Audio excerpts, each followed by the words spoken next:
Labour law की इस class में आपसे बात करने वाला हूँ इंटरनेशनल लेबर ऑर्गेनाइजेशन के बारे में। इंटरनेशनल लेबर ऑर्गेनाइजेशन बेसिकली 1919 यानी कि 1919 में इस्टेब्लिश हुई ट्रीटी ऑफ वर्साइल्स के तहत वर्ल्ड वॉर वन के ख़त्म होने के बाद, और इसका आज तक बहुत ज़्यादा इम्पोर्टेंस है। रीज़न ये है कि इसके जो कॉन्फ्रेंसेस होते हैं लगातार, उससे भारत को ही नहीं पूरी दुनिया में जितनी भी मेंबर कंट्रीज हैं इसकी इंटरनेशनल लेबर ऑर्गेनाइजेशन की, उनको मदद मिली लेबर लॉज बनाने में। ठीक, तो आज पढ़ेंगे इसको एपीएफसी एग्ज़ाम या यूपी आपका जो एग्ज़ाम है ईओएओ का, उसके हिसाब से। ठीक, तो आइए चलिए क्लास को शुरू करते हैं। तो दोस्तों, सबसे पहले मैं ये बता दूं भाई शुरू कब हुई ये ऑर्गेनाइजेशन। तो आप कहेंगे जी ये ऑर्गेनाइजेशन बनी 1919 में, और कौन से ट्रीटी के तहत बनी? Treaty of Versailles. और वो क्यों हुई थी ट्रीटी? वर्ल्ड वॉर वन को ख़त्म होना भी तो था भाई, तो उस लिए ट्रीटी ऑफ वर्साइल्स में इसकी बात की गई। और बात की गई कि जी लेबर के लिए भी एक ऑर्गेनाइजेशन होनी चाहिए जो सोशल जस्टिस वगैरह की बात करे। ठीक है, तब इसकी शुरुआत हुई। अच्छा, बात करें अगर, तो इससे पहले कोई भी इंटरनेशनल लेवल की ऑर्गेनाइजेशन उपलब्ध मतलब मौजूद नहीं थी जो लेबर्स के लिए हो। तो ये पहली ऑर्गेनाइजेशन थी, 1919 में बनी, और भारत इसका फाउंडिंग मेंबर है। अच्छा, उसके भी इंटरेस्टिंग स्टोरी है, भारत क्यों फाउंडिंग मेंबर है। तो भाई भारत जो था ब्रिटेन का एक कॉलोनी था। ठीक है, ब्रिटेन का शासन था हमारे ऊपर, और जो ब्रिटेन को मंजूर वो भारत को मंजूर। तो भारत एक बहुत बड़ा देश, और भारत भी इसका फिर मतलब बन जाता है मेंबर। तो हम इसके हैं एकदम शुरुआती मेंबर। ठीक, आइए चलिए थोड़ा सा और इसके बारे में डिटेल में पढ़ते चलेंगे। ठीक, तो इसका वही जो बिलीफ था कि ये पीस लाएगी। ठीक है, सोशल जस्टिस की बात करा इसने। ठीक है, तो ये ऐसे ही नहीं बन गई थी कि मतलब किसी दिन कोई उठा और कहा कि जी बस अब ट्रीटी ऑफ वर्साइल्स में एक और क्लॉज डाल दो कि जी एक इंटरनेशनल लेबर ऑर्गेनाइजेशन हम बना रहे हैं। ऐसा नहीं हुआ। इसके लिए प्रॉपर कॉन्स्टिट्यूशन ड्राफ्ट किया गया। विद्वान अलग अलग देशों से जिनकी अलग अलग फील्ड में महारत थी, वो सारे इकट्ठा हुए और उन्होंने इसका कॉन्स्टिट्यूशन ड्राफ्ट किया। ठीक, तो पहली दफा मीटिंग हुई पेरिस में। ठीक है, और उसके बाद फिर ये कब बनी? तो ऑब्वियसली वर्साइल्स में इसको जाके फिर बना दिया गया। अच्छा, इसकी जो खास बात थी, जैसा कि मैंने आपसे कहा, पहली ऑर्गेनाइजेशन जो लेबर के हितों की बात करेगी, और दूसरी खास बात ये आज तक कंटिन्यू है, और भारत ही नहीं पूरे विश्व में जो भी इसकी मेंबर कंट्रीज हैं उनकी मतलब उनके जो लेबर लॉज आज देखेंगे आप, वो इससे बहुत ज़्यादा इंस्पायर्ड हैं। मतलब इसने बहुत मदद की है पूरे विश्व में लेबर लॉज को बनाने में। लेबर के हितों के लिए इसने बहुत ज़्यादा काम किया है। अच्छा, भारत जो है फाउंडिंग मेंबर है इसका, 1919 में बनी इंटर आईएलओ, और भारत इसका फाउंडिंग मेंबर। ठीक, तो ये चीज़ याद रखेंगे आप, है ना। तो बात करूँ एक और ख़ास बात, ट्राइपेट्राइट ऑर्गेनाइजेशन है। इसका मतलब क्या है? मतलब इसमें 3 पक्ष हैं, त्रिपक्षीय। ठीक है, तो कौन कौन से पक्ष हैं भाई? एक तो एम्प्लॉयर के मतलब एम्प्लॉयर्स को भी इसमें शामिल किया गया। एम्प्लॉयर्स के रिप्रेजेंटेटिव भी हैं इसमें, देखेंगे अभी आगे बढ़ेंगे तो। ठीक, एम्प्लॉयज़ के रिप्रेजेंटेटिव्स होंगे और सरकार के भी रिप्रेजेंटेटिव होंगे। मतलब मैं अगर कहूं आपसे कि इंटरनेशनल लेबर ऑर्गेनाइजेशन का भारत एक पार्ट, मतलब भारत जो है फाउंडिंग मेंबर है या मेंबर है, तो भारत की तरफ से जो रिप्रेजेंट करेंगे लोग कभी भी, वो उसमें 3 पक्ष रिप्रेजेंट करेंगे। कौन कौन? एक तो भाई हो गए आपके सरकार के जो रिप्रेजेंटेटिव हैं, गवर्नमेंट के रिप्रेजेंटेटिव, देखेंगे अभी थोड़ी देर में और डिटेल में। ठीक है, तो एक तो गवर्नमेंट के रिप्रेजेंटेटिव हो गए, उसके अलावा एम्प्लॉयर्स के रिप्रेजेंटेटिव और एम्प्लॉयज़ के रिप्रेजेंटेटिव। ठीक, तो इस प्रकार से मतलब ये ऑर्गेनाइजेशन है, तीनों की बातें सुनता है और उसके बाद किसी कंक्लूजन पे पहुंचता है। ठीक, राइट। तो अभी एग्जेक्टिव बॉडी वगैरह ये सारी चीज़ें थोड़ी देर में देखेंगे। ठीक, अच्छा, अगर मैं बात करूं इसके प्रियम्बल की, तो प्रियम्बल में आप देखेंगे तो काफ़ी लंबा चौड़ा प्रियम्बल है, आप जाके चाहें तो इसकी वेबसाइट पे देख सकते हैं। लेकिन जो प्रियम्बल खास बात करता है, यूनिवर्सल पीस की बात करता है। यूनिवर्सल पीस, उसका मानना है प्रियम्बल में जो चीज़ें लिखी गई, जो क्रक्स है प्रियम्बल का, वो ये है कि अगर यूनिवर्सल पीस इस्टेब्लिश करनी है तो उसके लिए सोशल जस्टिस बहुत ज़रूरी है। अच्छा, बात भी सही देखिए, कार्ल मार्क्स भी की एंट्री जब होती है, वो भी लेबर के लिए बहुत सारी बातें करते हैं। तो अब एक चीज़ समझ में आती है कि किसी भी कंपनी मतलब किसी भी देश की ग्रोथ के लिए, इकोनॉमिक ग्रोथ के लिए, जरूरी है कि वहाँ पे इंडस्ट्री हो, और अगर इंडस्ट्री है, ठीक, तो ऑब्वियसली वहाँ पे एम्प्लॉयर्स होंगे यानी कि इंडस्ट्रियलिस्ट होंगे, और लेबर्स होंगे यानी कि वर्कर्स होंगे। अब दोनों के बीच में अगर हार्मोनियस रिलेशन नहीं रहेगा तो इंडस्ट्री बहुत लंबे टाइम तक फंक्शन नहीं कर पाएगी। किसी भी एक का शोषण होगा, कोई भी एक पक्ष हावी हो जाएगा दूसरे पे, तो वहीं पे चीज़ें ब्रेक डाउन होने लगेंगी। तो अगर मान लीजिए, जैसे फॉर एग्जांपल मान लीजिए एम्प्लॉयर का जो ग्रुप है वो बहुत ज़्यादा हावी है, ठीक है, तो उससे क्या होगा, लेबर्स के बहुत ज़्यादा शोषण होंगे, उनके जो नॉर्मल राइट्स हैं, जैसे कि बीमार पड़ गए तो उनको छुट्टियां नहीं मिलेंगी, और छुट्टियां मिली तो उसके पैसे फिर काट लिए जाएंगे, उनके लिए कोई इलाज की सुविधा नहीं होगी। रिटायरमेंट के बाद रिटायर हो गए तो अब उन्हें पेंशन वगैरह या कुछ भी मिले ताकि वो अपना जीवन यापन कर सकें, ये सारी चीज़ें नहीं होंगी अगर सिर्फ एम्प्लॉयर्स अपनी चलाएं तो। लेकिन अगर एम्प्लॉई का ग्रुप हावी है तो उस केस में क्या होगा, ट्रेड यूनियंस हावी हो जाएंगी कंपनीज पे, और उस केस में वो काम धाम अपने हिसाब से करने लगेंगे, ढेर सारी रियायतें उनको चाहिए, और उसकी वजह से क्या होगा कि प्रोडक्टिविटी इफेक्ट होगी कंपनी की, कंपनी धीरे धीरे लॉस मेकिंग बन सकती है और बंद हो सकती है। तो दोनों ही केस में आपने देखा कि रोजगार, एक टाइम आ जाएगा कि रोजगार पे इम्पैक्ट डाल देगा। अभी जो आपने पहला केस देखा, जब एम्प्लॉयर बहुत ज़्यादा पावरफुल है तो उस केस में एम्प्लॉय का लगातार शोषण होगा, तो एक टाइम आ जाएगा कि एम्प्लॉय को रिवोल्ट करना ही पड़ेगा, ठीक, तब भी जाके सारी चीज़ें डिसरप्ट होंगी। और अगर एम्प्लॉय ग्रुप्स बहुत हावी हो जाएं तभी कंपनीज नहीं चल पाएंगी, तभी ये सारी चीज़ें डिसरप्ट हो जाएंगी, यानी कि कंपनीज बंद होंगी, इकोनॉमी डाउन जाएगी, जीडीपी गिरेगी। तो किसी भी देश में या पूरे विश्व की हम बात करें तो वहाँ पे पीस जरूरी है, और यूनिवर्सल पीस के लिए सोशल जस्टिस बहुत जरूरी है। ठीक, बात समझ में आई। अब आगे चलते हैं जरा। एक चीज़ और कहा इसने कहा कि अगर किसी एक देश में भी, किसी एक पूरे विश्व के किसी एक कोने में भी अगर लेबर स्टैंडर्ड्स फॉलो नहीं किए जा रहे हैं, ठीक है, अगर labour standards, human labour standards adopt नहीं किए जा रहे हैं, तो ये सिर्फ उस देश में नहीं या उस विश्व के उस हिस्से में नहीं, ये पूरे विश्व में क्या करेगा, ये सोशल जस्टिस के इंप्रूवमेंट को हैम्पर करेगा। ठीक, राइट।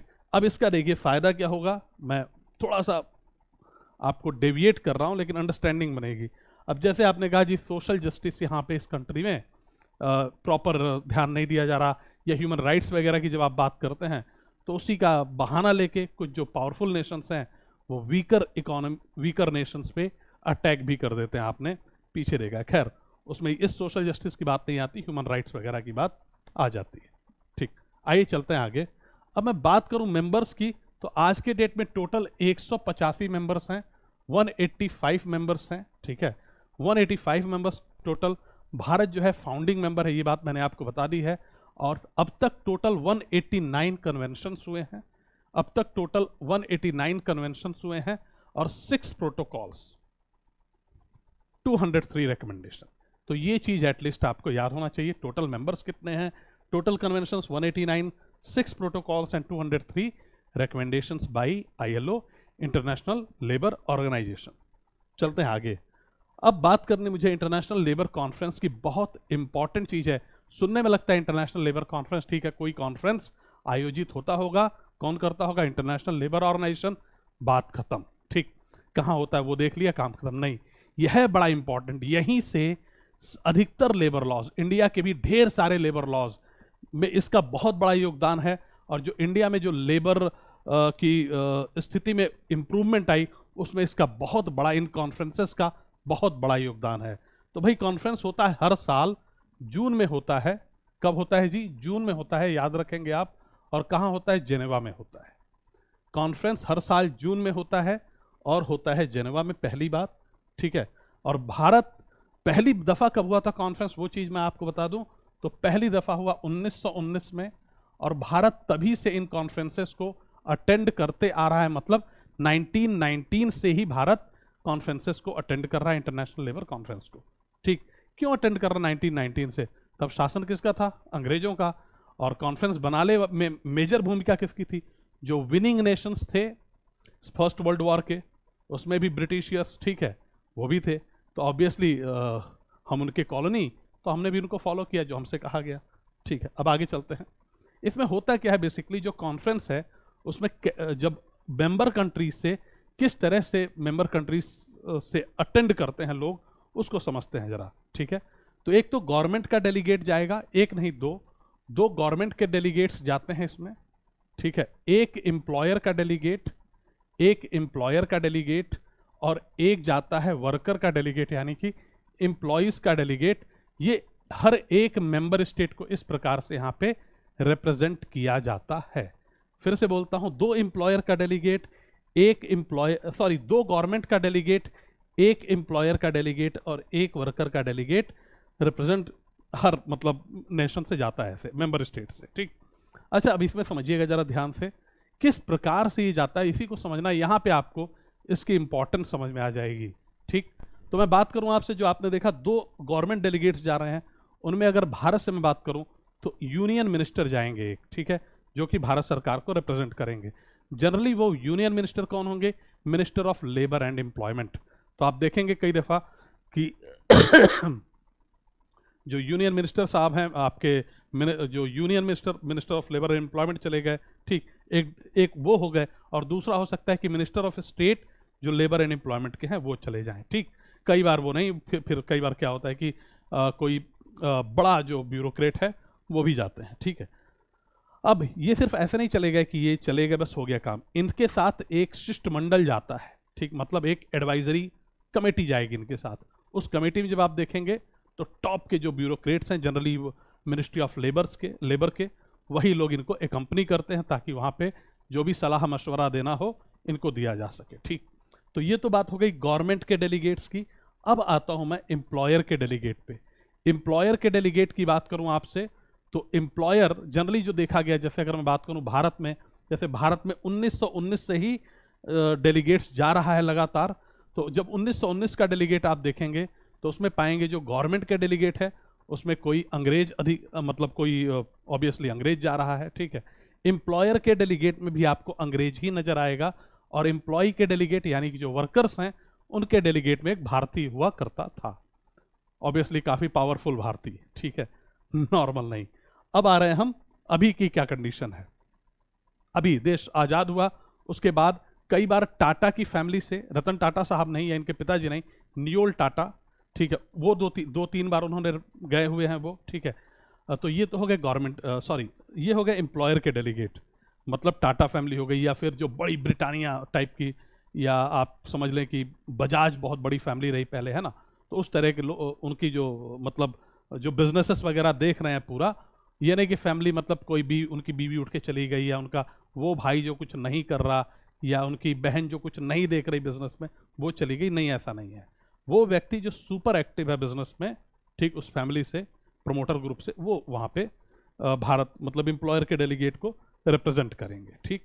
अच्छा, अगर मैं वर्कर के डेलीगेट की बात करूं तो उसमें कौन जाएगा? वर्कर के डेलीगेट में जनरली आप देखेंगे जो आपके ऑल इंडिया मजदूर यूनियन वगैरह हैं उनके प्रेसिडेंट जाएंगे, ठीक।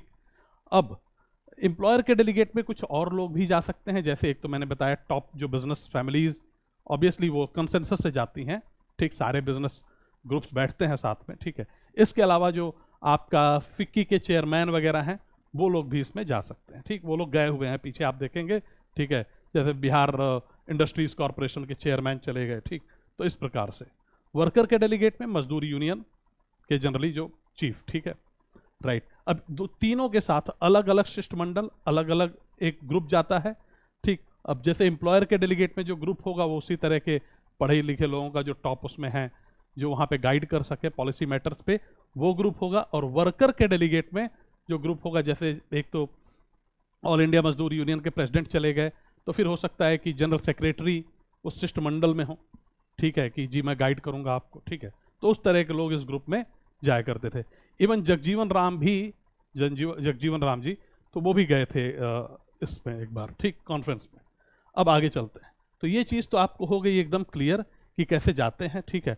वहाँ पे होती है अलग अलग चीज़ों पे, अलग अलग मुद्दों पे वोटिंग। तो जो एम्प्लॉयर के जो मतलब यहाँ पे जो मेंबर हैं ये अपना वोट करेंगे, गवर्नमेंट की तरफ से भी जो रिप्रेजेंटेटिव हैं वो वोट करेंगे, और जो वर्कर के तरफ से हैं वो रिप्रेजेंटेटिव वो भी वोट करेंगे, ठीक। ये चाहे तो वोट सपोर्ट में भी कर सकते हैं किसी चीज़ के, और अगर इनमें विरोध है तो उस पर भी मतलब ये एक दूसरे के अगेंस्ट भी वोट कर सकते हैं, इवन गवर्नमेंट के भी अगेंस्ट वोट कर सकते हैं। ठीक, तो मेरे ख्याल से थोड़ा सा आपको इंटरनेशनल लेबर कॉन्फ्रेंस क्लियर हुआ। 1919 में पहली दफ़ा हुआ, होते चला आ रहा है, बीच में कोरोना की वजह से बीच में थोड़ा सा ये हिट लिया था, कुछ टाइम नहीं हुआ ये, ठीक है, फिर लगातार ये होते रहता है और इससे ढेर सारी वहाँ पे बातें होती हैं, वोटिंग होती है चीज़ों पे और फिर उसका संज्ञान लिया जाता है, फिर उस पर पॉलिसी मेकिंग वगैरह की जाती है। हर देश में ऐसे चलता है। ठीक, किस तरह के लोग जाते हैं, तीनों पक्ष से लोग जाते हैं, वो सारी चीज़ें मैंने आपको बता दी है। राइट, अब आइए जरा देखते हैं गवर्निंग बॉडी, मतलब जो इंटरनेशनल लेबर ऑर्गेनाइजेशन है उसकी एक गवर्निंग बॉडी भी होती है। ठीक है, और ये जो गवर्निंग बॉडी है देखिए, ये 3 दफ़ा मिलती है एक साल में, 3 दफ़ा मिलती है एक साल में, ऑब्वियसली लेबर्स के ही पॉलिसी मैटर को डिस्कस करने के लिए। कब कब मिलती है, तो मार्च, जून और नवंबर में मिलती है जेनेवा में। ठीक, तो ये डिसीजन किस पे लेगी, ऑब्वियसली ये बाकी चीज़ों पे भी डिसीजन लेती है। इसके अलावा जो कॉन्फ्रेंस होगा उसको, उसके लिए भी तैयारी करना होता है, वो काम इस गवर्निंग बॉडी का ही है। तो कॉन्फ्रेंस की तैयारी करना, उसके खर्चे और तमाम चीज़ें, ठीक है, उसका बजट निर्धारण करना, सारी चीज़ें, ये सारा कुछ भी जिम्मेदारी इसी की होती है। अभी आगे चलते हैं, थोड़ा और चीज़ें देखते हैं इसके बारे में, बिल्कुल आप टेंशन मत लीजिए। अब गवर्निंग बॉडी में जो टोटल मैं मेंबर्स की बात करूं तो 56 रेगुलर मेंबर्स हैं।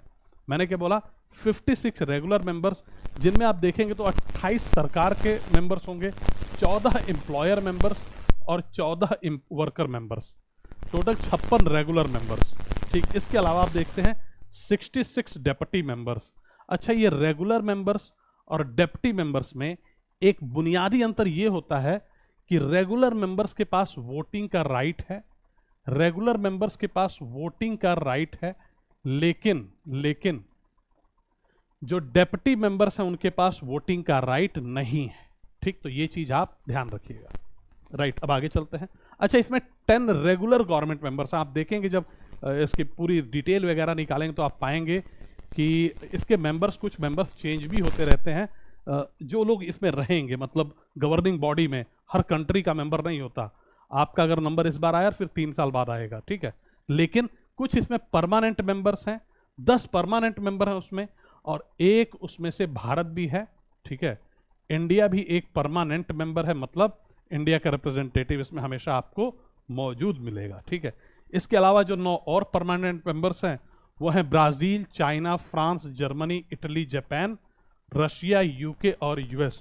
ठीक है, राइट, तो ये कुछ और परमानेंट मेंबर्स हैं। बाकी मेंबर्स का चुनाव कैसे होता है तो उसको समझिए। हर 3 साल पे कंट्री का मेंबर, रीजन देखा जाता है, कंट्री देखी जाती है, फिर उनको चांस मिलता है, वो मेंबर्स यहाँ पे बनते हैं। ठीक है, राइट, वो आईएलओ गवर्निंग बॉडी में रहते हैं और फिर उसके बाद उनका जब टाइम एक्सपायर हो जाता है फिर नए मेंबर को टाइम मिलता है। तो उसमें फिक्स है कि भाई एशिया से कितने होंगे, यूरोप से, इस प्रकार से भी डिवीज़न है, मतलब प्रॉपर डिवाइडेड है कि हर रीजन से हमें इतने इतने ही लेने हैं।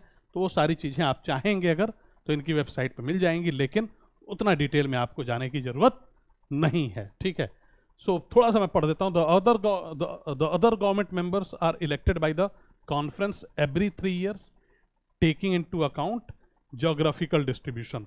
तो ध्यान दिया जाता है ज्योग्राफिकल डिस्ट्रीब्यूशन का, उसी के आधार पे जो बाकी गवर्नमेंट मेंबर्स हैं वो नियुक्त किए जाते हैं। ठीक, अच्छा, जो एम्प्लॉयर्स और वर्कर्स हैं, ये तो गवर्नमेंट मेंबर्स की बात हो गई, तो वो कैसे इलेक्ट होते हैं, वो लोग अपने अपने रिप्रेजेंटेटिव ही इलेक्ट करते हैं। जैसे मैंने कहा, अब ऑल इंडिया मजदूर यूनियन के प्रेसिडेंट, तो यहाँ के सारे एम्प्लॉयर्स ग्रुप ने, समझ रहे हैं आप, सॉरी, सारे एम्प्लॉयज ग्रुप ने, वर्कर ग्रुप ने उनको प्रेसिडेंट बना रखा है। So he is competent enough to go and keep the all the problems या जो भी सिचुएशन है उसको वहाँ पे रखना, जो भी रखना चाहते हैं। ठीक है, इसी प्रकार से जो अलग अलग बॉडीज़ हैं इंडस्ट्रीज़ की, इनकी भी सारी जो मीटिंग हुई और उसमें डिसाइड हुआ कि ये पर्सन जाएंगे, सो ऑब्वियसली वो फिर जा सकते हैं। ठीक, आइए देखते हैं। तो प्यारे बच्चे, अब हम चलते हैं इंटरनेशनल लेबर ऑफिस की तरफ। ये है भैया सेक्रेटेरिएट इंटरनेशनल लेबर ऑर्गेनाइजेशन का। ठीक, तो ये सेक्रेटेरिएट है इंटरनेशनल लेबर ऑर्गेनाइजेशन का, यहीं से सारी जो गतिविधियां हैं वो चलती हैं इसके इंटरनेशनल लेबर ऑर्गेनाइजेशन। ठीक है, राइट, तो यहीं से सारी एक्टिविटीज़ वगैरह होती हैं। ठीक, तो गवर्निंग बॉडी वगैरह जो है यहीं बैठती है और डायरेक्टर जनरल वगैरह यहाँ पे बैठते हैं। ठीक, राइट, और ये जो डायरेक्टर जनरल होते हैं ये 5 साल के लिए नियुक्त किए जाते हैं। तो एक चीज़ आप अगर याद रखें तो कोई दिक्कत नहीं है कि जो डायरेक्टर जनरल हैं उनका कार्यकाल, जो ILO में इंटरनेशनल लेबर ऑर्गेनाइजेशन, ठीक, राइट, इंटरनेशनल लेबर ऑफिस में जो डायरेक्टर जनरल हैं उनका कार्यकाल कितने टाइम का है, तो उनका जो कार्यकाल है वो 5 ईयर है, ठीक, राइट। अब थोड़ा बहुत और देख लेते हैं, है ना। इंटरनेशनल लेबर कॉन्फ्रेंस की मैंने आपसे बात कर ही ली है, इंडिया के भी बारे में थोड़ी बहुत बात कर ली, लेकिन थोड़ा सा और बस टिडबिट्स आप देख लीजिए। तो इंडियन डेलीगेशन जो है ऑब्वियसली ट्राइपेट्राइट है, मतलब त्रिपक्षी है। इसमें तीनों जो गवर्नमेंट के रिप्रेजेंटेटिव हैं वो भी जाएंगे, वर्कर्स के भी, और जो आपके एम्प्लॉयज़ हैं उनके भी रिप्रेजेंटेटिव पार्टिसिपेट करते हैं। कब से करते आ रहे हैं? 1919 से, जब से ये बना है। शुरू में 1947 तक अंग्रेज लोग, ठीक है, जो गवर्नमेंट की तरफ से अंग्रेज लोग जाया करते थे, एम्प्लॉयर की तरफ से भी अंग्रेज लोग, और एम्प्लॉय की तरफ से, वर्कर की तरफ से कोई इंडियन पर्सन हुआ करते थे, ठीक। लेकिन फिर उसके बाद 1947 देश आज़ाद हुआ, फिर उसका चेंजेस आ गए, यूनियन मिनिस्टर जाते हैं अब गवर्नमेंट की तरफ से, ठीक। अच्छा, बात करूँ अगर जो ये जो इंटरनेशनल लेबर कॉन्फ्रेंस जो होता है, ये पॉलिसी मेकिंग बॉडी है पूरी, यहीं से सारी पॉलिसीज़ वगैरह निकल के आती हैं, और हमने इनकी बहुत सारी पॉलिसीज़ को माना है। आप देखिए, total we have so far ratified 43 conventions and 1 protocol of the ILO, ठीक है, राइट। तो ये थोड़ी थोड़ी टिडबिट्स याद रखिए। 43 कन्वेंशन, 1 प्रोटोकॉल हमने रेटिफाई किया, हमने इसको भैया संज्ञान में लिया, हमने माना है, ठीक। So I think we are done for the day. Thank you everyone, मिलेंगे नेक्स्ट क्लास में। और अगर आपने APFC की तैयारी कर रहे हैं, एनरोल करना चाहते हैं, तो एनरोल कर सकते हैं बैच में। Thank you, have a nice day, bye.